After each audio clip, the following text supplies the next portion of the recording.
పూజించెను కృతయుగములోన. ఈ కొండపైన అర్జునుడు తపమును గావించెను, పరమశివుని మెప్పించి పాశుపతం పొందెను.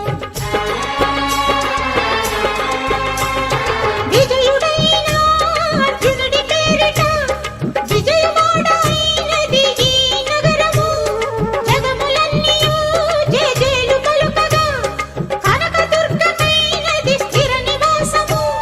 మేలిన బంగారు ముద్ద పసుపు కలగలిపిన వెన్నెల